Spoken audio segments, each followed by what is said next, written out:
What's going on, guys? Welcome to the third, I don't know why I threw sixes up, but the third episode of BoxInOne, a basketball podcast where we talk hoops creatively, what ifs, biggest stories in the game, predictions, anything you want. We've got it. We got four of us today. This is a great day, guys. We got Daniel, we got Royce, now we got Samaji Henry as well. I feel like this is the reason. I feel like this is crazy. I feel like this is the reason Young Thug also got freed. Like, the stars aligned at the same time. You know, like, in order for Thug to be free, we had to have four. Like, what are y'all thoughts on that? No, it was definitely. I would have took the charges from him anyway, but oh my god! I don't know. They just happened to fall into place. You would have took 120 years. Absolutely. Absolutely. Oh That's Royce. No hesitation. Royce, would you take 100 years for the Cavs to get a ring? 100 years? No, I'll do like two. I'll do like two. You would do two for the. Okay, that's respectable. Royce, what was it even like? How old are you when the Cavs won it all? I was 12. You was what? I was 12. I wasn't even in high school yet. Yeah. That's still the worst day of my life. I hope y'all know that. That Father's Day. Are you serious? Grade? Yeah, I was like third or fourth grade. That's crazy. That's not something. Like fifth grade. We would have been like fifth grade, I think. I feel like the worst day of my life as a sports fan. Like I think NBA fan. That's a good question. Because I've had a lot of bad moments. I'm not gonna hold you. It was the entire 2020. Oh, take Game 5, Danny Green. Game 5, Danny Green. Oh, that was. We won all that same year, but oh my goodness. Then that doesn't matter. Y'all were up 3-1 and he just bricked the jumper. That's not that bad. I know. I mean, as a Laker fan, I'm spoiled. I'm gonna hold you. Like, I mean, we have 17 rings, so I mean, I'll take that. We got 18. I feel like for me, I feel like 2012 Braun Game 6 against Boston. I was like. Did you like, actually watch that game? I watched that whole game live, bro. I saw you were like 7. Oh my gosh. Yeah, like the meme where he looking down. I was like, why he looking like that? I felt something in the air. I was like, why is he coming like this? Yeah, that's what I'm saying. Or Game 8 2018. Not Game 8. It was probably like Game 1. Probably anywhere in my 10-year tenure as a Clippers fan, just knowing they never was gonna win anything. As a Clippers fan, bro. My gosh. Especially 2020, bro, when they blew that 3-1. I wanted to cry so badly. Here's the thing, though. I mean, like, even though I was a Laker fan, bro, I the Clippers like a lot. Like, I really like Chris Paul. At one point, was my favorite player in the league, besides Kobe Bryant. It was Blake Griffin. Blake Griffin was respectable. Nice. You have no idea how good Blake Griffin was, bro. Is that why you Detroit Blake Griffin? Oh my goodness. Yeah. That one season, I think, of Detroit Blake Griffin where he just totally changed his game up and just randomly got a bag. Devious. Instead of just dunking one day? Exactly. He had a jump shot? Exactly. He started getting a jump shot. He started passing it. Yeah. It was low-key looking like current day Paulo, but it's for another day. That actually is for today, because that is a beautiful segue into one of the first topics. Now, Banchero, unfortunately, is out for 4 to 6 weeks. Abdominal injury, you hate to see it, but still, in terms of what are you guys' thoughts on what we've been seeing? The 50 bomb against Indiana, really his playmaking getting better. Is it safe to say that in a couple of years, Banchero's going to be a top 5 player in the league? Yeah, absolutely. I've been saying for a while, he's baby LeBron. I think so, too. He's literally baby LeBron. Like, athleticism probably not the same, IQ not the same, but in terms of just straight mechanics and probably bag work, he's baby LeBron. Bro, and he has like the length and size to be able to do so, bro. He can drive into he can do a lot of stuff. I think that's why people say that, like he could be like the next Braun, bro. But, like, I don't know, bro. I feel like he's so up there. No, he definitely up there with his length and size. Y'all laughing, bro. Y'all laughing. A long guy. No, pause. Pause. Flag on the play. No Diddy, bro. Flag on the play. That's all I meant. I was like, wait, what? No, but my actuality, like, with him and Orlando, it feels like they not that far from really achieving that next step. Because even last year, they went toe-to-toe. Well, not toe-to-toe, but they put up some games against the Cavs. Bro, they went 6-7 with the Cavs. No, they did go to. I they went saw toe-to-toe with the Cavs. 7 games of that. Bro, they're a legit team. They're definitely and this up is like there. with them not being able to make a jump shot with Gary Harris going like 0 for 1,000 in those 7 games.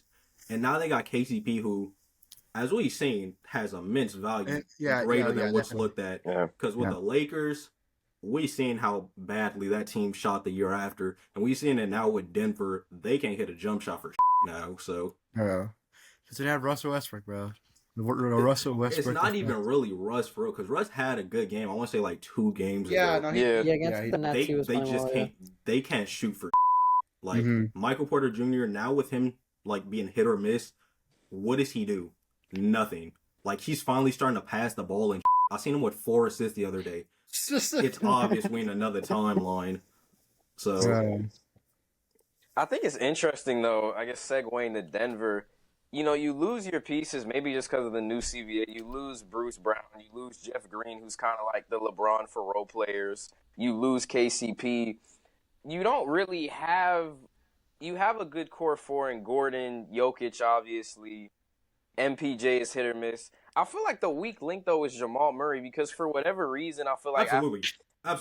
I feel Praise like the Lord, bro. Jamal Murray, you are buns. You are buns. Jamal Murray he up there and overrated this because he don't do shit during the season. Then you got people wondering, oh, he's never been an All-Star. He's never been this. He averages like 15 during the season. Then randomly during the playoffs versus the Lakers, don't let it be the last 5 seconds.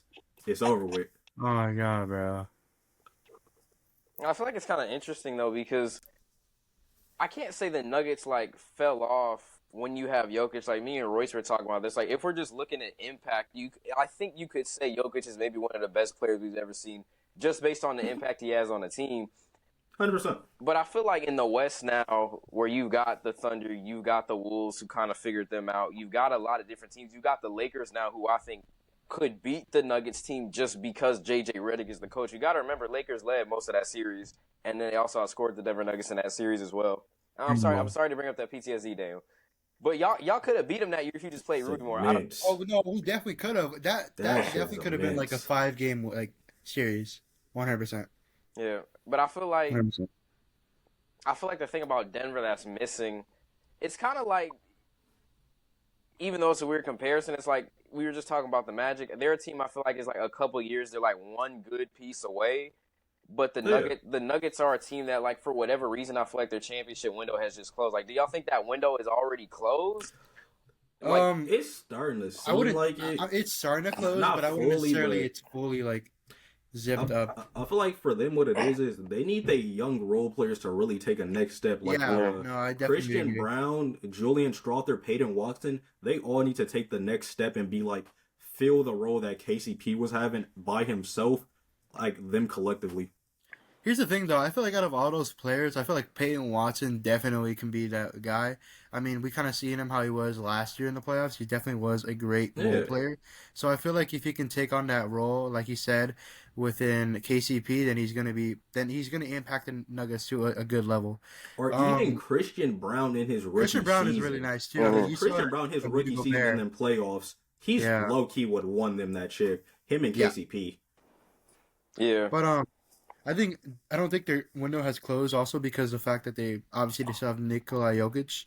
Like, who's going to stop him? That man's still putting up 40 a game. It's like 35, 40 a game. Yeah. So, great efficiency. And I mean, as I said, like, earlier in like the first episode of this podcast, like, I have him as my MVP, and I don't know if you could really, like, you can't knock out the MVP, like, the MVP team, safe to say. But even then, what Jokic and like the whole Nuggets team, in terms of like these other teams, it's not like they're just like getting their kicked. Because literally they had a 3-point, they lost by 3 yesterday to the Timberwolves on a missed 3. So they're still fighting up there with the best of them. Right. It's just they need somebody else to really step up. Because right now it just looks like Jokic in the occasional Aaron Gordon game, MPJ game, might be Jamal Murray, even Russ at this point. It's like they need somebody to be super consistent with him. Yeah, because, Gordon had 31 last night. I believe MPJ had 26. Aaron Gordon, it's interesting because I feel like Gordon, and again, me and Royce were talking about this, Royce, would you say like Aaron Gordon for some odd reason is kind of like taking that second star place from Jamal Murray in terms of being the guy that can get points on the board now for the Nuggets? Snatched his chain. Well, I've been pushing that agenda for like the last like 2-3 years. Aaron Gordon is like a fringe all-star player. And I think, like you were saying, he's seen, Jamal Murray. As a Canadian, seeing what Jamal Murray did in the Olympics, he's a terrorist. He needs a citizenship. I've never seen like someone lose their ability to play basketball. It looks like he's like lost his step. He looks like he's in Space Jam or something. But for Aaron Gordon, yeah, I've always been a big fan of Aaron Gordon. I think he can take that next step. Especially now, he's going to have to take like more of a ball handling kind of jump shooting kind of role with KCP gone. And then if Jamal Murray's doing that, give it to Aaron Gordon and let him go to the hoop. Yeah, and I mean, we kind of saw it like a lot in the playoffs. They kind of just did like a little pick and roll with Aaron Gordon every time in the playoffs, especially against the Lakers. Just a pick and roll, simple dunk. That affected the game for them like positively, especially very well. I don't know if that makes sense. With KCP gone now, he is the Nuggets' best defender. So not only is he gonna have more of a job on offense, he's gonna have to guard LeBron, Kawhi, Paul George, like everyone's best player. So. He's gonna have like a lot. Yeah, because wasn't during that last year series, wasn't Aaron Gordon the main one guarding Braun? Yeah, that Lakers series he was second in scoring as well, I think. Yeah, because Murray sucks. Like. That's for another. For the last 5 seconds, someone has to say it. I can't even say Jamal sucks. I just think he does. He does. I'm over exaggerating. He's overrated, bro. He's really overrated. And he's overpaid. Overrated. And even for with him, it's been like. What is he, like 26, 27 now? We've been seeing since 2020 what he can be when he went like head-to-head with Donovan Mitchell in that Jazz series. Yeah. Then the year after that, he dropped, 50 on like no free throws, just all buckets. So it's like, we know what he can be, but for some reason, he doesn't. That's the thing. Even the games that he's like played well in, he still wasn't consistent. Like, he shoots, 0 for 3 in one quarter, and then he's, 5 even for 5. The game winner, I want to say, he was, 6 for 22 No, he was, game. 3-16 that game, and then he woke up, Then he just hit that last shot. Yeah, here's the thing, though, too. I know, you were kind of saying, inconsistency, too, though, but overall, I feel like I'd rather personally be better in the playoffs as a performer than in the regular season. Because, I guess I can put this in football terms. The Dallas Cowboys go 13-4 almost every year for the past 5 years, and then whenever they go to the playoffs, first round exits. That's just a great example. I'd rather be mid in the regular season than be great in the playoffs. But the Chiefs, for example, dude. No, the Chiefs. I'm not talking about this. I'm talking about last year. I'm talking about this past season. This past season, the Chiefs were mid. In the regular season, I thought they were. They didn't have a lot of wide receivers. They were kind of. I feel like 12-5. What? Pardon me? 12-5, mate. I mean, for the Chiefs, yeah. For the Chiefs, 100%. For the Chiefs, I thought the Chiefs were going to be at least 14-2 that year. But even with wide receivers, they were still without wide receivers. They were still a great team, and obviously they ended up winning it all. So it kind of just shows that, at least for me personally, it goes for all sports. I feel like just being better in the playoffs is more important than in a regular season. And also, the thing with Jamal Murray, I've seen as an NBA fan. They haven't needed him to make that 25 point jump. Mm-hmm. So if any of the year is to do that, it's now. Yeah. If anything, we being for real, Jamal Murray is basically Canadian Karis LeVert. That might be true, especially after the Olympics. With a green light. He's having 5 points. Yeah, exactly. How is LeVert doing this year? LeVert's gonna be the 6th man of the year, but we'll get into that later. We'll get into that a little bit. Jamal Murray reminded me of Karis LeVert in the way you ever seen that tweet where it was he spins a wheel? Yes, he spins a wheel before every game to see who he's gonna play like. That's literally Jamal Murray. That wheel's Stephen Curry this whole year so far. He's shooting 60, 80, 100. I'll watch Cavs game, but watch a Cavs. Yeah, and I guess the last thing just with the Nuggets before we go to the Cavs, and I'll start with Royce on that. I think the thing about Jamal Murray is 2020 and 2021, it was his team. 2022. But once Jokic, 2022 is old. But once Lucky, Jokic took that leap, and it was like, oh crap, this is his team. Yeah. I think Jamal doesn't know, number one, how to play that good off ball, because Jokic is the main one facilitating the offense. Very true. Yeah. Murray's not a good enough playmaker. I'm not dissing him, but Murray's not a good enough playmaker to like be a point guard and really get people facilitated. See thumbs up on the screen. Even they rock with the take. You know, to get those points up. And then I also think that his shooting is not consistent enough for him to just off ball movement, stand in the corner, get a three. He can't really play like that 2016 Klay Thompson role on the Nuggets. He Yeah, can't. 'cause, Nobody can. his playmaking is really just like overall like around himself. It looks like not around like other role players like Jokic or Aaron Gordon. Yeah, that's kind of the thing.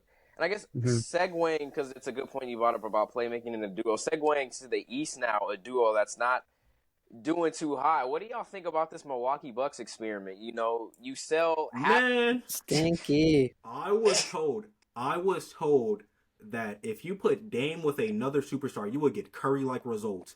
That man shot 1 for 11. Let's really talk about it.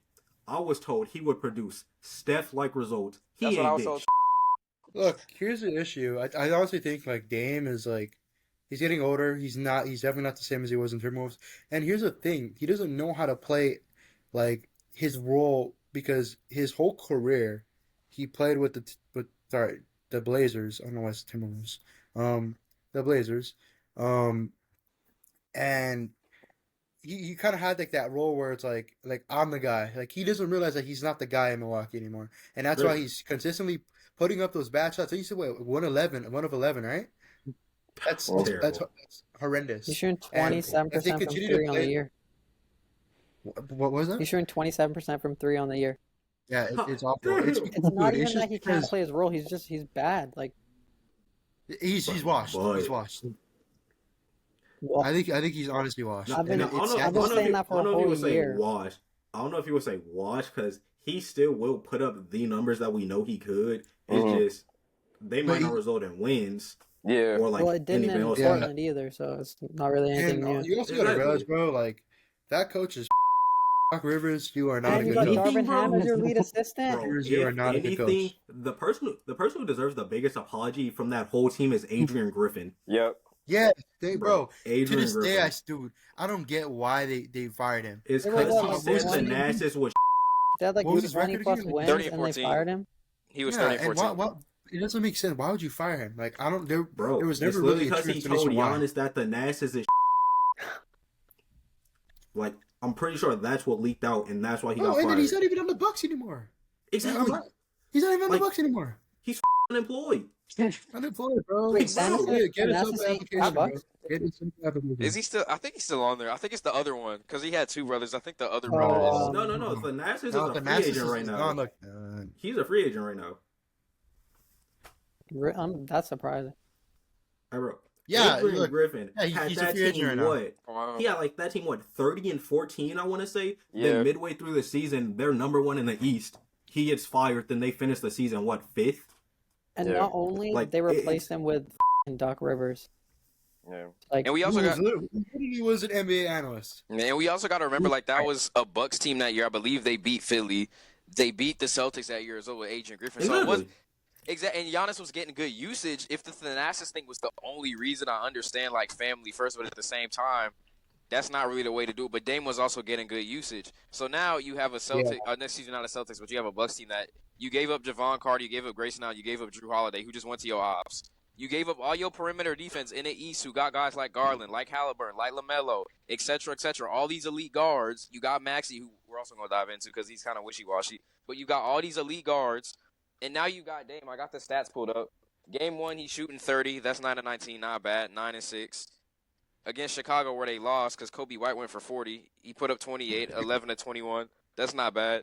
Brooklyn, that's not even bad either. 21 on 5 of 13.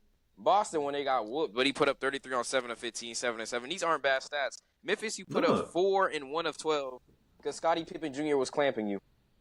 Bro, and that is... Dude, that is crazy. How are you going to have Scottie Pippen Jr.? I mean, don't get me wrong. He's a great player. He is a great player. Demon. Dude, I feel like, I mean, he said it in an interview himself. Like, the reason why he took that so personal against Dame is because another coach in Milwaukee, I don't know, man. He puts his hands in his pocket all the time. But that terrorist, bro, terrorism, bro. He did not use Sky Pippen Jr. right, and now that Salute. somebody is, bro. I'll go out there have fun. Salute. It's ridiculous.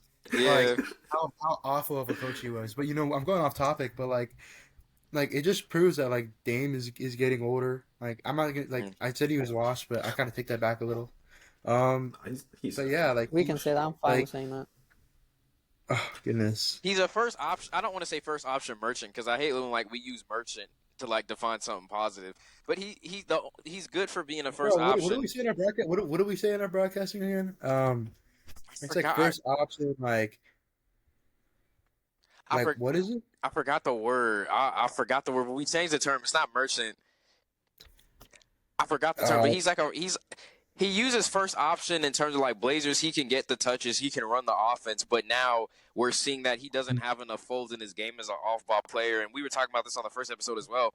And this is like what makes Steph Curry so special with Kevin Durant. When KD was the guy, Steph learned how to play off ball, and that's something he took with the rest of his game. Dame never learned to play off ball, and Giannis is not a good enough playmaker off the pick and roll like a Jokic to where Dame can move around, get his shots. Giannis can then get open looks. For Dame, that's not going to happen because Giannis needs the ball. I don't want to say run and dunk is a disc because the way he can clear the floor is incredible. But Giannis needs the ball to make something happen. He's not a spot-up shooter, so, he can't, 3-4 seconds left on the shot clock like a Durant just pop out baseline jumper. Dame needs the ball in the hand most of his times. He was never a catch-and-shoot shooter. Dame was always an off-the-dribble three-point shooter. And you have a duo now where you're not getting the level of production from Dame. Giannis is still doing Giannis things, but the Bucks, I believe, are 1-4 currently. You've got a team that has a guy like tonight. Yeah, 1-5 because they play. Well, they play tonight. Cleveland, right? They play Cleveland tonight? Oh no, they're losing that game. Oh yeah, 1-5. Cleveland is really good there.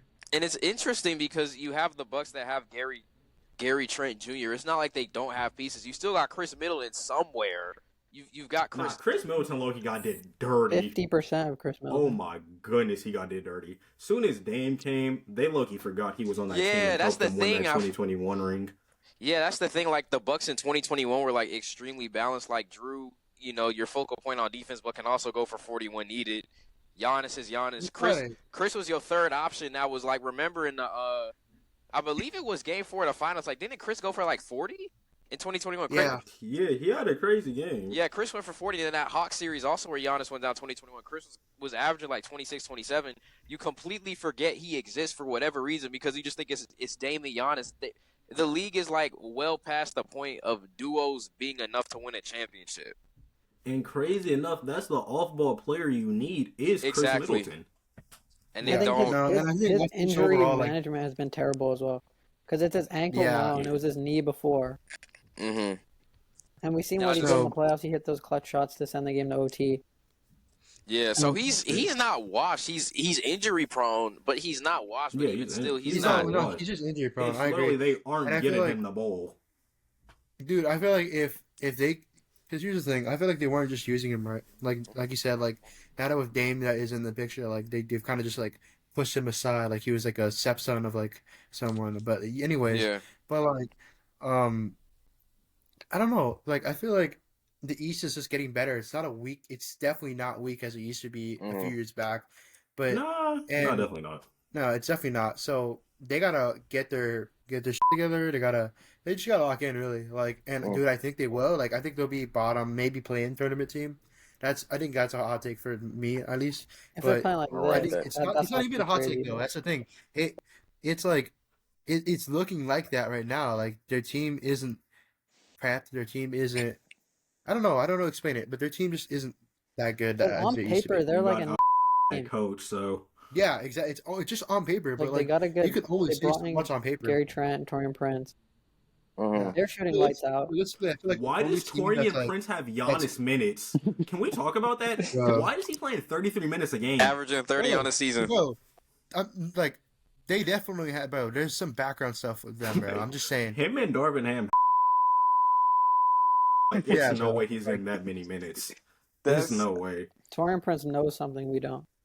I feel like he's definitely blackballing him for something. They got it's something we that don't man know. getting 30+ minutes with the Yeah, Lakers, bro. That guy's atrocious. 30+ minutes alongside Giannis. Bro. And bro, if He's I'm not even correct, playing what bad was the though. stats for Like that he game? shooting Yeah. lights out. But He's a solid player, but he should not be getting 30 minutes a game. yeah, because he's it's like like if Dame's shooting like that, I'd rather have Torian Prince making those shots then. In the game, he had 33 minutes. He shot 1 for 4. Oh my gosh. So 33 Four minutes on the court. That translates to what, like an hour plus game time? You only Yeah. took 4 shots? What the are you doing? Like, wait, who are they playing? Who are they playing?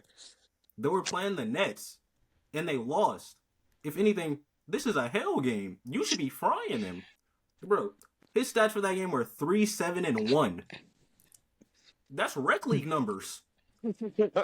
Like, bro. Wait, 7 rebounds though? 7 rebounds. That's okay, not bad. that's cool. That's but not bad. Maybe if they were just like defense what are rebounds, you doing? I feel like No, they're that's just trying. ruining Giannis's over under. Yeah, I feel like maybe they're trying to use him as like a wing guy that can defend like a Dorian Finney-Smith or a Cam Johnson, but he's not a good enough shooter or a ball And creator to even fit then, that role. I'm looking at the stats. They lost the rebound battle that game, so it's not like the matter. Yeah, exactly. It's really weird, this Milwaukee Bucks experiment. I feel like you do Drew Holiday dirty. He already got a ring, arguably gonna have a repeat. But speaking of the East here, we got to talk about. I'm gonna start with Royce with this one. You already know where this is going. We got to talk about who's atop the East right now. Who's top of We the got East? to we got to talk about the Cleveland Cavaliers. We got to talk about Evan Mobley giving you 20+ per game. Jared Allen giving Off you the 17 East. to 10 a game. No, they undefeated. They 6-0 right now. About to be 7-0 They're tonight. 6-0. They were 6-0. And it won't matter. It won't matter. Why do you? Royce, what you gotta say about that? Royce, what you Bro, gotta say it about Wait, won't that? matter. Like, All I'm gonna say Royce, you're the is only cast right here, bro. all You we gotta gotta look at just NBA.com, who's top of the East right now. That's all It we won't gotta matter. say. Look at their stats though. But look at their stats, bro. They're Bro. damn near Came top back- 5 we in came back down everything. and 13 season leaders against right the now. Nets. Darius Celtics are Garland 5. is back. Celtics at 5. Not worried. I feel like when Kanye West had the "I told you so" sign at the Grammys. That's what I feel like right now. I told everyone in the offseason that if we get real coach, let Yeah. Darius Garland come back, unleash Evan Mobley, we'll be for real. And I think just adding on to what you said, bro. Like I said, I kind of I yelled it out, but like they're overall they've been top 5 in almost every category within season leaders. They're number 2 in points per game. They're number 5 in assists per game. They're just overall they're number 3 in steals per game. They're number 1 in field goal percentage with 53.3%. That's already a lot. And then they're also top 5 again in 3-pointers made with 89. Obviously, Boston Celtics are number 1 with 118, but I think Hauser honestly demon. right now, like obviously it's too early. We're gonna be 7 games into the season, but like the Cavs are definitely a top 3, maybe even top 5 team in the East. No, yeah, the But and Cavs I think They're top to 3. prove that Cavs aren't the best team, like the second best team behind the Celtics in the East, but the second best team in the league. oh okay, that's a good take. I like that. Oh, wow. It's because Wow. like you got to look at like all these like other teams in the East. Yeah, the East is very strong right now, but 76ers definitely aren't top 3 anymore. No, Yeah, I say the top 2. It's like Celtics, Cavs, then a very long pause. Then Yeah. any team under that. Yeah. Knicks. I think maybe Knicks. they might be top 3, top 4. I mean Knicks are that's so I bipolar, mean, though. That's the thing. I Yeah. still say like there's a gap. There's a noticeable gap between the Cavs and the Knicks. Like I'm Yeah. trusting the Cavs more in the series right now than the Knicks. I mean, but yeah, I mean, because the Knicks are inconsistent though too. At least that's what I've seen. And they still They're have a inconsistent. terrorist at coach, so It's, we not I trusting mean, Tom Thibodeau rotations. Let's I get think serious here. overall the Knicks are definitely going to be better than the Magic. The Wizards are 2-2. Well, Magic are gonna drop now because Paolo's gonna be out for 6 weeks. Yeah, Oh, yeah, and the they're- Magic are definitely gonna drop. But like, I think you got to realize like we have a long season ahead of us. So I think we're gonna Yep. be good. Well, maybe like as I said that now, like top they might be a playing team, and they might be a better playing team. Yeah. To really pivot, can we put some respect on the Pistons? They The have Pistons are been 1-5. losing. I'm not Granted, giving yes, respect to the Pistons. they have been I'm not losing. giving Hear respect me to out. Pistons. Hear me out. They're Hear me out. 1-5. Hear me out. Hear me out. They've been losing, but they've been going toe to toe with top teams. With the exception of this Knicks game, they've been going toe to toe with top teams. Bro, they They're just in the beat the 76ers. They just beat the 76ers. They had a near close game with the Heat. they went toe to toe with Boston. We gotta give the respect though. They didn't go toe to toe with the Cavs though. That's the thing. We're for real. Yeah, exactly. Yeah, that's exactly. So we know what the Cavs is. We expecting the Cavs to be good. Nobody expects the Pistons to do shit. Celtics by 6. Nobody expected like Evan Mobley to be like a 23-point per game scorer. That's true. The Cavs have 3 All-Stars this season. And no one believed in Darius Garland. No one believed in my king. No one thought he'd be good. I can agree with that. I definitely agree with that. The Cavs are where they need to be right now. They're doing what they need to do. The way the Cavs actually have come out to start the season, it's no longer just like Mitchell ball, and then hopefully Allen can just get rebounds and kick it back out to Mitchell. Yeah. That's another thing. Jarrett Allen will be an All-Star this year. Dude, he's averaging 10 rebounds per game, bro. That is insane. You can almost say Can't on that one. Can't close on that. On all cylinders, you could arguably say the Cavs have the potential for a Big Four. Probably like that Hawks team back in 2015. But I don't. That's what I could see it as. I don't think so though because no. Jeff Teague is not Darius Garland. Yeah, Garland is a much better guard than Teague. Josh Smith is not better than Evan Mobley. Jarrett Allen is better, maybe a better version in terms of the regular season, but even still, Donovan Mitchell is still not like done what he's done on the team like he did with Utah and the Buffalo. So you still have that waiting in the wings if Mobley falls off, if Allen falls off. But Allen no longer, the lights aren't bright for him anymore. He's used to the paint. Mobley added more folds to his game. He now is, I wouldn't call him a three-way scorer. He can hit a three when he needs to, but he's a lot more confident in his offensive bag. I'm not, and I say this as a Celtics fan, I think Cavs-Celtics Eastern Conference Finals is the easiest bet you can make in your life. I can agree with that. And I think the thing that Celtics in 6. I think the Celtics need Porzingis though. If you don't have Porzingis, and Karis LeVert is spinning that wheel and it's coming up Michael Jordan like at least 2 of those games, it may go to 7. That's what I'm saying. It could very well. We're still gonna win. Here's the thing about last year's playoffs, though. Obviously, because like I know how you said, Joaquin, that like you weren't really like I guess satisfied because you didn't really run through the whole league. Yeah, you went through a bunch of injury-prone teams, which I'll still give y'all like the respect. I mean, at the end of the day, y'all won the ring in an 82-game season, and just overall, yeah. But I think without Porzingis, y'all are still a great team. But as I said, like injury-prone teams. But y'all are gonna need Porzingis if the Cavs are healthy going into the playoffs later this NBA season. Because, like you said, like they're just gonna consistently attack the paint if they have Evan Mobley. If they have, you know what this sounds like? This literally sounds like the Chiefs Ravens right now. This literally sounds like this. Chill on my Ravens. Chill. With the equivalent to Porzingis looking like Travis Kelce right now, like this literally looks like the Chiefs Ravens. That's not a bad comparison. We all know the Chiefs gonna win. We all know they're gonna win. It's just like it might be easier if Porzingis or Travis Kelce comes back. But we all know they're winning. But the thing is, though, unlike the Knicks-Celtics matchup, we can abuse. I say we as a Boston fan, we can abuse the pick and roll with Cat. Mobley is not a cone against guard and Tatum. Yeah, no, exactly. Allen is not even a cone guard and perimeter players. The Knicks, as much as like this Knicks defense is hell, bro. You have Bodega Cat in the pick and roll. That's a Derek White 30 piece. The difference is the guys on the Cavs can actually guard. The only thing Cleveland doesn't have, you see that pick of Cat? He couldn't back down 220 Evan Mobley. It's not called a deli, bro. It's a liquor store, bro. That was bad. The only thing I will say to you, Royce, is that I don't know who's gonna stop Tatum with the way he's actually attacking the rim right now, right now, it looks like we can outshoot y'all. What? I mean, I don't know. I mean, wait, how? Overall, like, good. 3-point now. Hold on, Royce. Let's talk about that for a bit. Do you think the Cavs can outshoot the Celtics? Okay, Darius Garland's gonna outshoot Drew Holiday, right? We can all agree on that. Yes. Okay. Donovan Mitchell's gonna go toe to toe with either Brown or Tatum, right? That's also true. I agree with that. Okay. If we see what Evan Mobley did in the playoffs against y'all last year as well, and then we got Strus and LeVert, and y'all don't know about Sam Merrill either. I'm not relying on that. Max we'll Strus. I'm not gonna say too much. We'll see. We'll see. I like that. Wait, but you left out Derek White. Okay. You left out Sam Hauser. Exactly. Please start naming the shooters on the Celtics. Xavier Tillman now has a jump shot. Oh no! We made Xavier Tillman unplayable last year.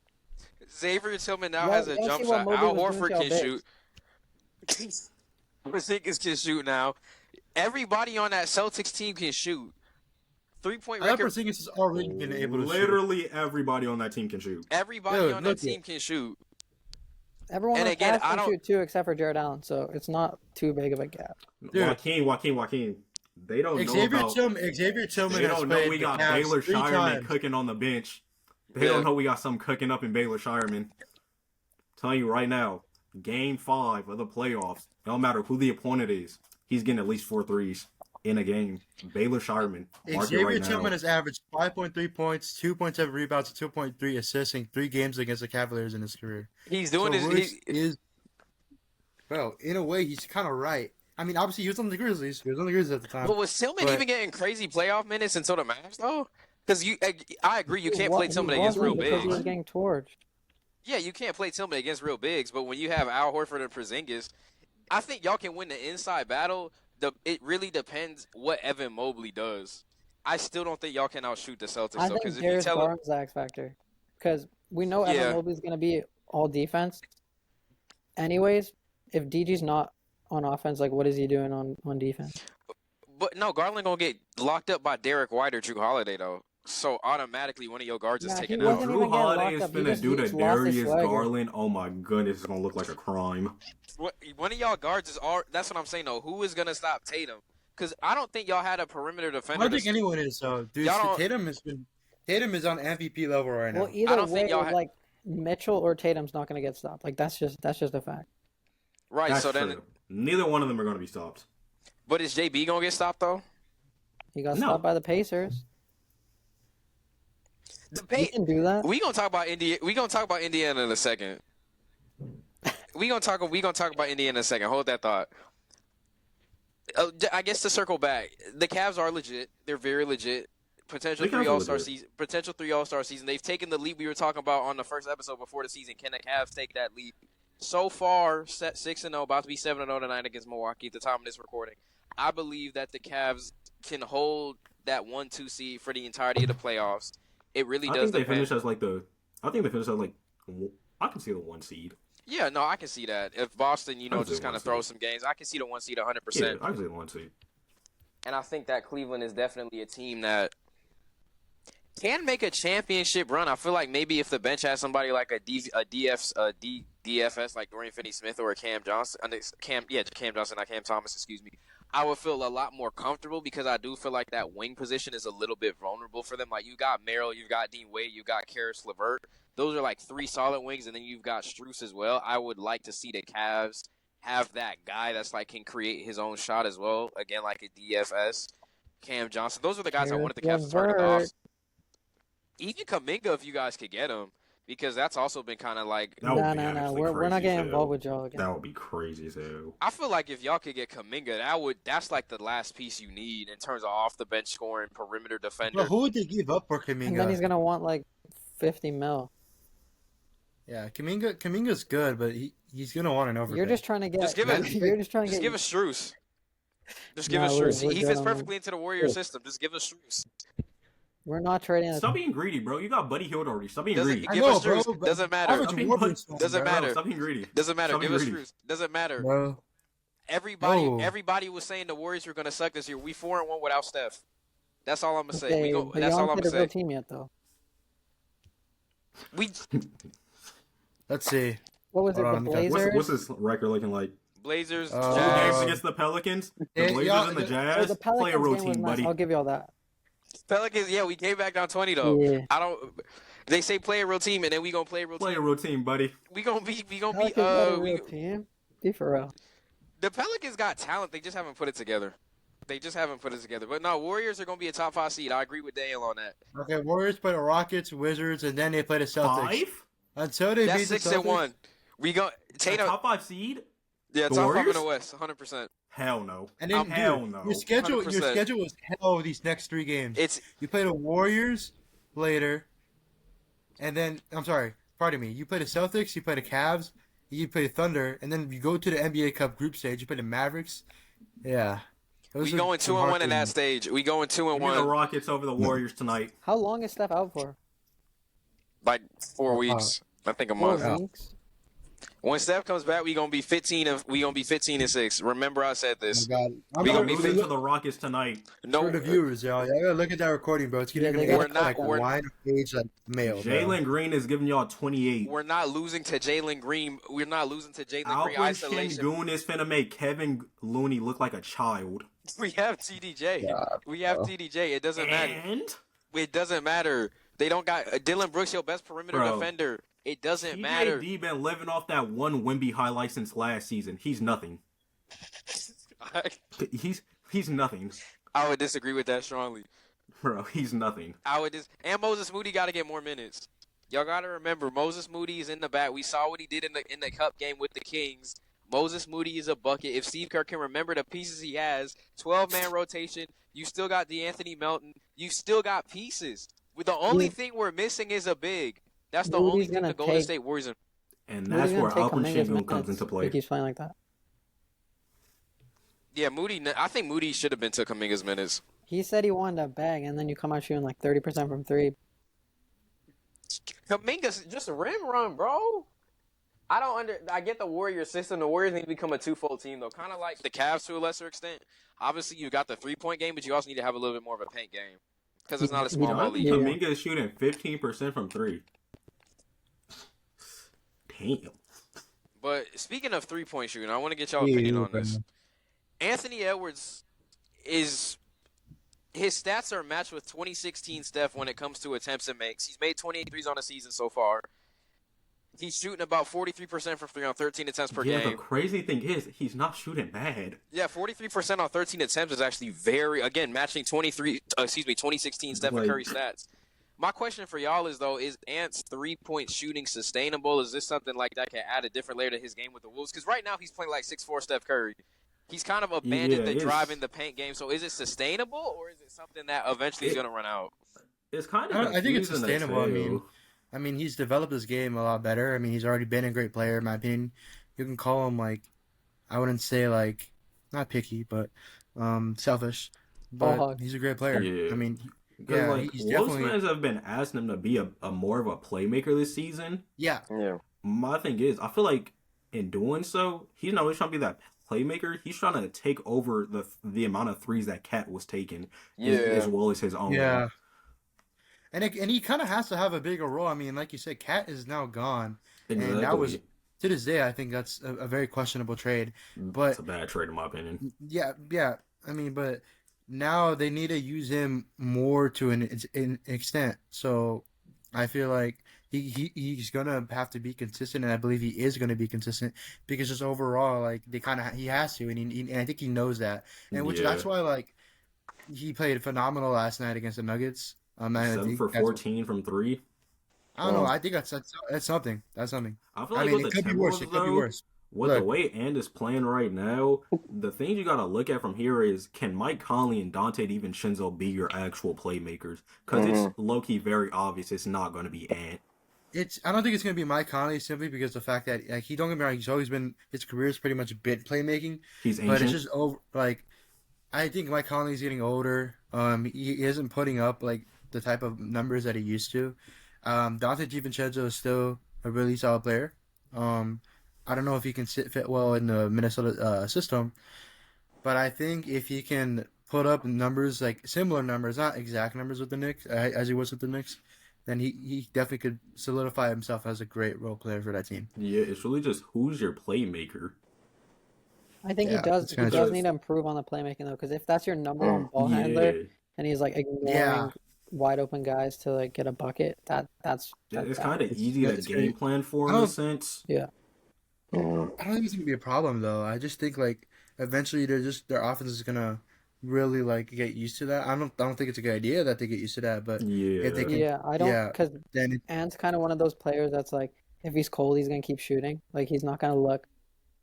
Yeah, he's gonna try to shoot his way out of a slump. Yeah.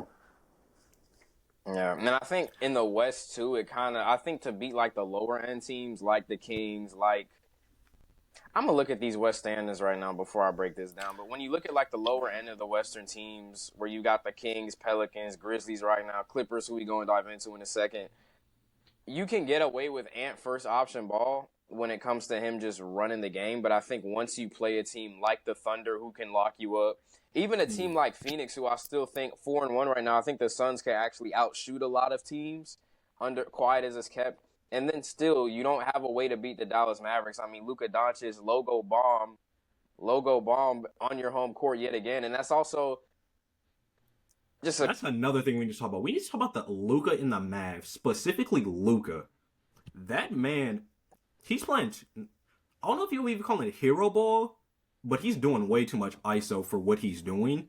And I don't think he realizes the pieces he has on his team.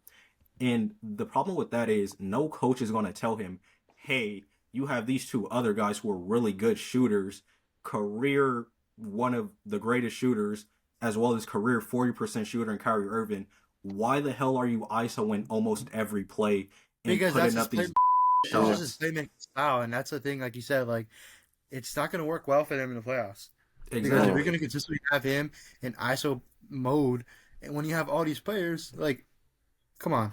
And it's the fact no coach is going to tell him, what the hell are you doing? But because we eventually, know how Jason good of a Kidd player has to you tell him are. that. I don't think Jason Kidd. Or they're going to If he doesn't, it's going to be a downfall of that team. Yeah. Exactly. Because it's kind of the same. We've seen how good this man can be. He's, 17 assists, 15 assists? Like, he's that good of a playmaker. Mm-hmm. It's just, why is this, like, the thing you're putting on the back burner when you're our lead guard of this team?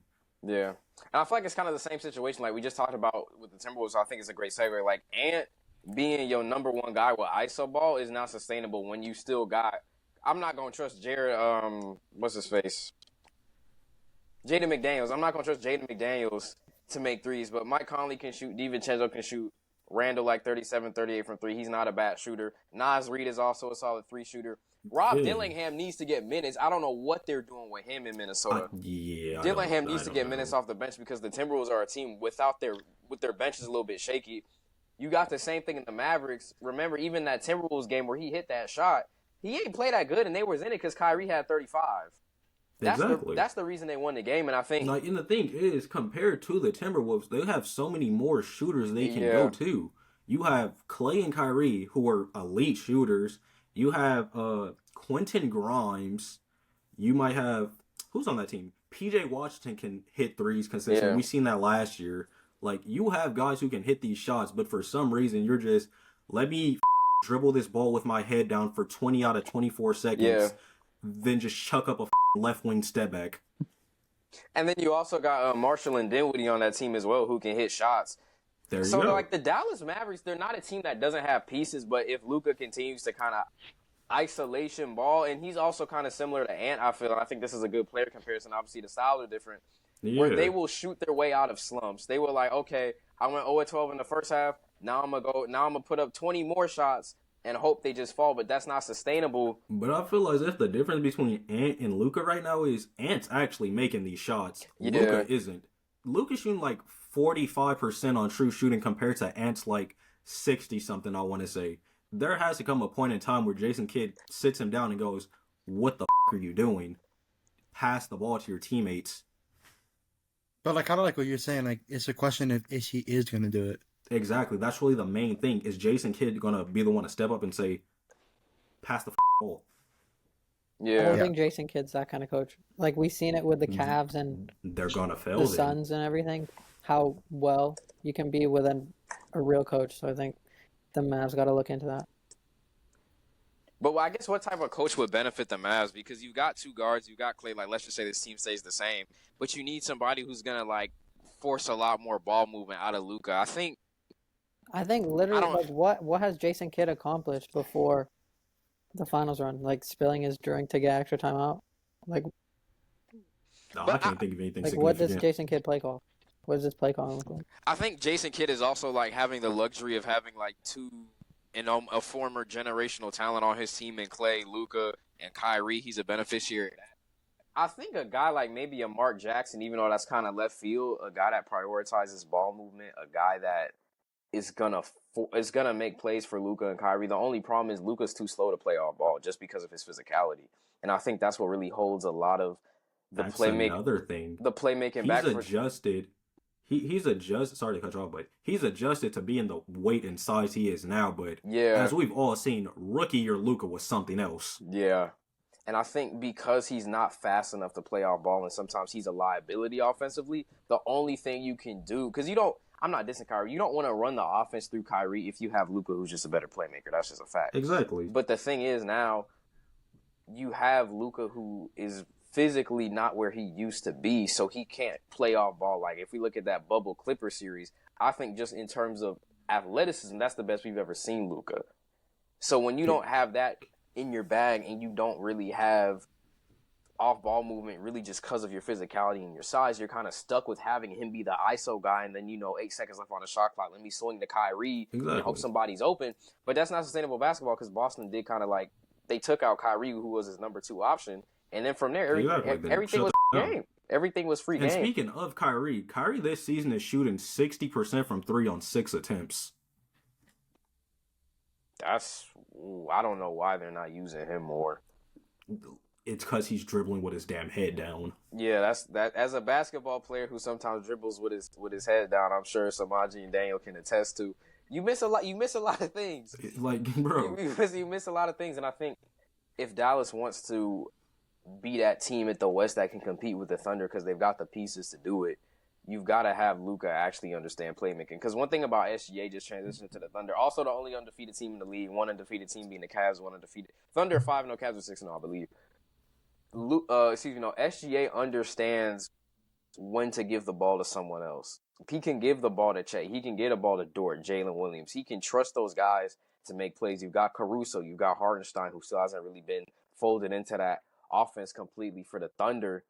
But you have even a guy who is a primary ball scorer in terms of he's got the ball in his hands most of the time. He understands playmaking a lot better and can find those guys when needed. Luka is somebody who, in my opinion, I think behind Jokic is the best player in the league when he wants to be. But the difference is Jokic is a playmaker before he's a scorer. I feel like Jokic is almost annoyed that he has to score. Luka's a score first guy who can play make. And you're seeing, which is crazy because even as I do look at the stats, even though we're a few games in, this is Luka's lowest assist average since his rookie year. Like last season, he averaged 10 assists, and I want to say was top 3 in the league. So this season, he's just playing dick ball, as we would quote LaMelo Ball. That's a different. I guess LaMelo's different though, because we were gonna talk about LaMelo today. LaMelo is somebody that's Royce's quote. That's what Royce said in the chat. He's like, that's the type of ball LaMelo plays. Like, bro, LaMelo has some of the most interesting shot selections. Like, I don't like in terms of like spinning a wheel, right? Like we said, Karis LeVert spins a wheel. Jamal Murray spins a wheel. I think LaMelo Ball spins a wheel in terms of what he's gonna do. Like Hesse tween fake, one leg three. He's just spinning the wheel on each offensive possession, and whatever happens. The thing with LaMelo though is they're all terrible shots. Yeah. Like the crazy thing is bro, I just realized I was LaMelo muted. and Jamal Murray, but they're I think spinning the same damn wheel. What I was gonna say earlier, but like I feel like a lot of like playmakers, like Luka, like just overall like the number 1 options. I'm gonna give Russell Westbrook for an example. Obviously, he's not a number 1 option player anymore, but he still plays like one. And it was funny because I was talking to my girlfriend about this. But just like a lot of these players, like they're so like worried about being the number 1 option that's gonna hurt their team in the long run because simply because they're like, oh, I'm the number 1 guy, I'm the number 1 guy. Damian Lillard is a great example. Damian Lillard, like I said earlier, he's played the number 1 role his whole life, and he's not that role anymore. So they like adjusting to that is a lot different. And I feel like Luka's situation is kind of like 50-50 because he was a number 1 option since the beginning of his career, but now that he has all these pieces that he put together, or that the Mavs have put together, he kind of has to adjust to being able to not just like, yeah, you're still that number 1 guy, but you have other players. So overall, like that's the issue with a lot of like superstars these days is that yeah, you're a superstar, yeah, you're the number 1 option, but you have a lot more players, and you definitely could win around these players. So try to, I guess, use them in a better form or way. Yeah. Yeah, I think. Continue. I'm not to cut you. I was just gonna say before we get back to LaMelo real quick. I mean, the Mavs honestly are one of the most complete teams. You got Lively, you got Gafford, you've got great perimeter guys. Great pieces. You have pieces that can win a championship. I mean, they had a great offseason, but it's gonna be an issue if Luka. I mean, it looks amazing when he hits those, that left step back logo three to Is ice Benny a the highlight game. merchant? Is he a highlight merchant? Can we start that conversation? That's an interesting way to think about it. Is Luka low-key a highlight merchant? I feel like the media makes him a highlight merchant, if anything. Because, again, the shot that circulated is the step-back three against the Wolves, but you won that game because Kyrie went for 40. That's why you won the game. So I think maybe it's more just like how he's positioned in the media because, he's like definitely one of the younger faces of the league. It's kind of like, I don't even know what's a good example of this a few years ago in terms of a highlight merchant. James Harden. No. Because James Harden was winning. James Harden. He had the Rockets up there. And also, we got to remember Harden was going against the Warriors, or he would have got 2 rings, in my opinion, on the Rockets. One. So it just kind of... Low key, a good example would be Brooklyn Nets D'Lo. In terms of highlight merchants, it would be Brooklyn Nets D'Lo. Oh my gosh, Brooklyn, bro. Yeah, because D'Lo's averaging like the same averages he had as an All-Star. Like that year was kind of like. Because here's the thing, though, it's like a lot of the All-Stars is just media voting. Think about it. Yeah, 100%. Demontis Sabonis has been snubbed so many times as an All-Star. And then after the media votes him, so kind of points that out. But I kind of want to bring something up. I just saw it on Instagram right now. I thought it was kind of interesting. It's off topic. It does involve the Celtics, but this is from Via the Buckets Instagram page. Okay. But it's pretty much the head coach for the EuroLeague champions. I think I cannot pronounce that name. I've seen that. We're not worried about that. Yeah, but I don't know. I thought it was kind of like ridiculous. This whole conversation, the fact that this conversation is still going on is actually ridiculous. Yeah. No, I agree. Like, count your days. No allows. You have started this. You have started this. I feel like you could send out the Charlotte Hornets with LaMelo Ball, and they would beat that team by 60. You can send out UConn, and I promise you they're 70 ball in any Euro team. Here's the thing about the EuroLeague, though. The EuroLeague, like, I'm going to give them their respect. Like, I'm not saying they're going to beat the Celtics, because they're not. They're not going to beat the Celtics. But, like, they're a well-respected league, and they've had, obviously, a lot of NBA talent. Luka Doncic. Like, I can name more, but I just can't name off the top of my head. But, like, I just overall, like, they are a great league, and I think they are going to put up a fight, but they're just not going to win the Celtics. I think it's levels to it. Celtics are going to beat them in like 15, by 15, and they're going to be considered world champions if that ever happens. It's going to be more than 15. Yeah. It's going to be like a cool. It's going to be by 15 in the first quarter. You're going to have Derek White. You go, Racino. I'm saying their best player is Kendrick Nunn. He can't make an NBA roster. Come on. What are you talking about? Like, come on, bro. Come on. Like, Ever since Polo G brought up Kendrick Nunn, his stock went down. Like, bro. You got yourself a free ring. We being for real, bro. What the offensive bag Zach Edey has, he's giving any EuroLeague team 40. 100%. Because what, their tallest player like 6'11"? Like just by default. Exactly. Zach Edey is like looking like prime Will. Edey's like 7'5", I think. Also, exactly. Rookie of the year, by the way, Zach Edey. I just want It's Dalton Connect, and I'm not even a Lakers fan. It's Dalton Connect. Didn't you say it was Reed Shepherd? Thank you. You said it was Reed Shepherd. Yeah, you not I know. I said it was bro. That was modest at first. It's Dalton Connect, bro. As of right now, it's Dalton Connect. Yeah, but as of right now, other rookies aren't really playing. Yeah.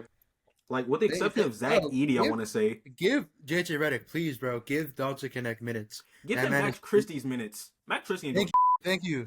Someone said it. Thank you. Bro, he ain't Max Christie's give minutes. him Max Christie's minutes. And that man is an all-star his rookie year. I said it here. That man is an all-star his rookie year. All-star, bro. All right. Okay. You're rookie of the year. I'm being delusional right now. You got that Lakers flag in the background. You little drunk off fan this right now. I gotta respect it, bro. Let's he's a great player and he's up there. Yeah, I still stand on business with Reed Shepherd as rookie of the year, but we'll see how it is. Dalton Connect is like other rookies aren't getting PT though. Exactly. Dalton Connect is proving they should take chances more on like 4-year players.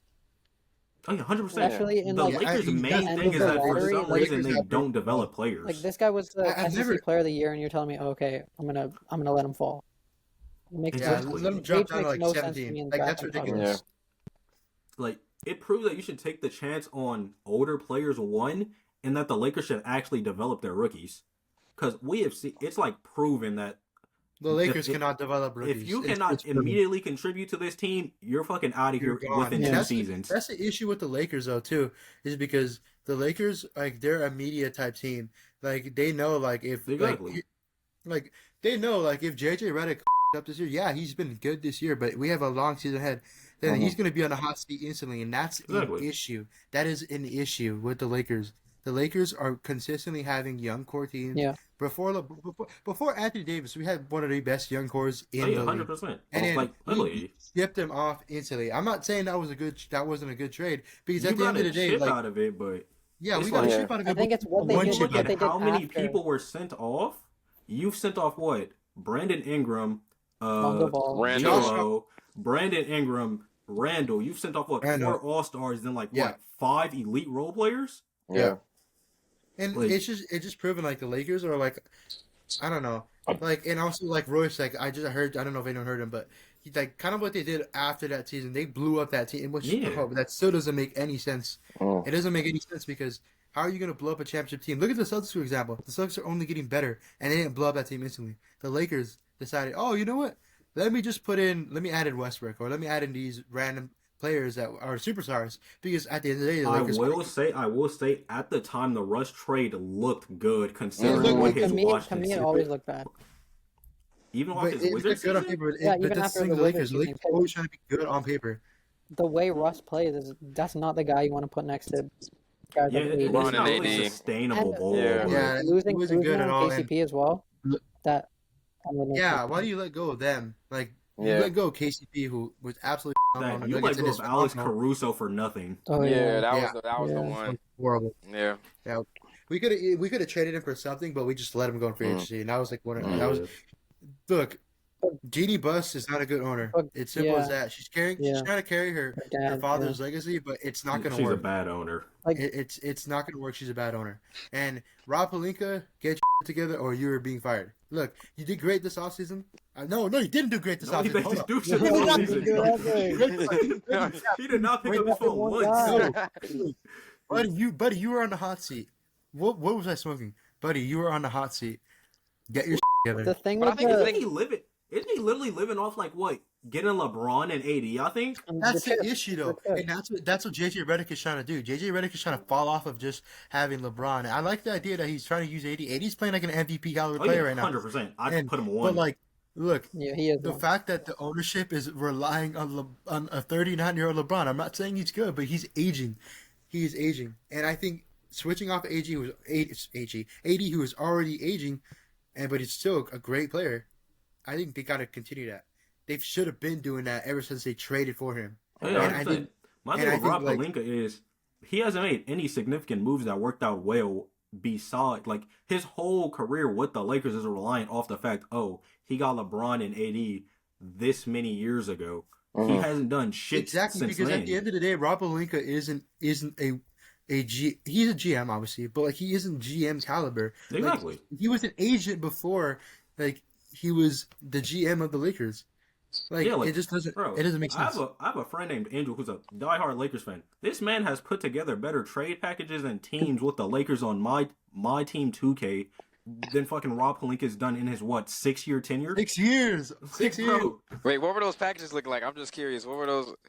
bro, he is like every Lakers fans what they think the team needs. He's traded for Colin Sexton, I've seen. He's traded for Anthony Simons. Like, all the things Lakers fans have been asking for years, and Rob Pelinka, for some reason, won't do what he's made happen. Like, Laker fans, like, even myself, like, we've asked for all these solid role players, and they're cheap, too. You cannot tell me Colin Sexton is a cheap Colin Sexton was player. 100% attainable this offseason. Oh, and we decided not to. And that's the issue. That's the issue. And then as of right now, it's worked out, but still, it's like, if it didn't, what the is Rob Pelinka doing? Right. Does he have his hand in his pockets too? That's the issue, bro. Yeah, I feel like Rob Pelinka's kind of. I'm not gonna fully diss Bob Myers as a Warriors fan, but I feel like Bob Myers' whole career is the Kevin Durant trade, and Exactly. then his still put great pieces around the core. Yeah, so I mean, I can't totally say that's like. I feel like the later tenor after the 2022 chip, he kind of put his hands in his pockets. But to be fair, he did. Yeah, he did flip D'Lo for Wiggins, Kuminga, and Moody. That was a great move. That was probably his great. That was his greatest move besides getting AD. And to be fair, I think the 2022 team was really impressive from Myers' perspective because you got Bielitsa, who was basically Draymond off the bench. You got Porter Jr. You had guys that could make up whenever the starters came out. It's not like, oh, okay, the Warriors are cooked. Speaking of Warriors, what happened to Eric Pascal and Jordan Bale? What happened? We don't. There? Unfortunately, the NBA is not conducive for the league is not conducive for player development. Marion Buchanan just got let go. The league is not the league. That's another topic because that 2020 season had so many outliers. Like, you're telling me you're like Kai Bowman. Which I know about Kai Bowman. Like Eric Pascal was first team All Rookie, and then he was like out of the league like a year later. Exactly, like. But going back to the like Lakers, everyone's saying, like the league isn't a developmental league as it used to be, and that's the issue. You got about 2 seasons. You can't show any glimpse in those 2 seasons. You're going overseas. That's the thing with like the Lakers drafting process as well. They like start to panic, like, oh, we need to get stars around LeBron and AD. Because now, like if you kept your pick, I'm so glad you say that, Royce. Because literally for the Lakers, it feels like you have nothing after AD and LeBron are gone. Exactly. And like if you they lose just AD now in got free agency something as well, it's nothing. Yeah, and that's the thing with JJ Redick. I feel like JJ Redick should definitely push the GM's buttons for sure because you can tell he is relying on AD more, and I like that idea. But you gotta like really build. You're telling me after AD, the Lakers can't like trade into like the top of the second round and get like some third, fourth year guy who's going to contribute. When they do, it's like they're not going to touch him because let's say, what's the Lakers draft history look like? You traded the pick that got Isaiah Jackson, I want to say, and I'm pretty sure you could have had Jaden McDaniels that draft. They traded the pick. They had the 4th pick in that 2020 draft. The 4th pick. That was for AD. DeAndre Hunter. That's valid. But I'm saying after the AD came, so you have JHS, who's granted was that first year, but you didn't really give him the chance. You had Scottie Pippen Jr. You know who we passed up on? UCLA legend. Oh, Jaime Jaquez? Jaime Jaquez. Yeah, like... did you guys see that tweet that was like, they reportedly passed up on Jaime Jaquez, and everyone was like, what do you mean reportedly? They did. Yeah, like, you literally did. It's like, for some reason, they like see these rookies, they're like, okay, if you don't have anything we can contribute to immediately, like, I feel like the only reason they got Dalton Connect as it is was because they needed shooting so damn badly. Yeah, I think they would have passed on him if they didn't need that, or if they believed the only player that's really worked out is Austin Reeves, and they didn't even draft him. Yeah, exactly. He was undrafted. Undrafted. And that's the issue with the Lakers. They got to get better at drafting. It's just overall better because look at I don't even know Hood. I don't know. He's a bum. He's a bum. He's a bum. He looked good. He in the NBA. He's a bum by NBA standards, but he dropping 50 on us. I just want to put that out there. I will say that coming out of the draft, we declined this player option for a reason, bro. JHS looked good coming out of the draft. Yeah, he did though. He was but that's a great playmaker, great like scorer, and what it was. And that's what I kind of feel like. I mean, as a Lakers fan too, like I kind of admit, like we also press the panic button too, and that's what kind of leads to like a lot of these, like you said, like a lot of these rookies. Like I'm not saying like JHS, like he was going to be a great player, but like he definitely could have been a solid role bench player. Yeah. But the Lakers just Darvin Ham didn't use him right. It was just one that he didn't get the opportunity, and 2, everyone else after him just overperformed, so it made it look like a terrible pick. Yeah. So, and I think that's why like. Which is sad. Like, who knows? Like, we did decline his player option. Who knows if he's going to stay in the league? But if he does stay in the league, I wouldn't be surprised if he starts becoming a very solid bench player. Speaking of player options, the Bucks declined MarJon Beauchamp. Yeah, he got done so dirty. Insane. He got done so dirty because in that what was it, his rookie year? He looked so promising for them. Then that next season, it was just like fucking 4 minutes per game. He averaged like 17 as a starter as well, which is. Exactly. Like, he could have been the heir to Chris Middleton, like we're talking about. They low-key the same as the Lakers in the sense they don't develop players if you can't contribute immediately. I think the Bucks are in a better position, but like... Yeah, they like have more room to work around because they don't have as much pressure on them. Yeah. For instance, the Lakers, it's like, okay, LeBron's aging. Is he going to get another ring? Oh, you did this and this years ago. What have you done for it other than this 2020 championship? With the Bucks, it's like, okay, you won this 2021 chip, and you got Dame, so okay, we give y'all a little bit more leeway for y'all championship window. But like even right now, they have Tyler Smith on the bench, and I think he's getting no minutes. This man is a great 3-and-D player on a team who needs off-ball shooting, and Brook Lopez is inconsistent as. And they use that pick on AJ Johnson as well, which is kind of head scratching. That I didn't get that man was projected to go undrafted.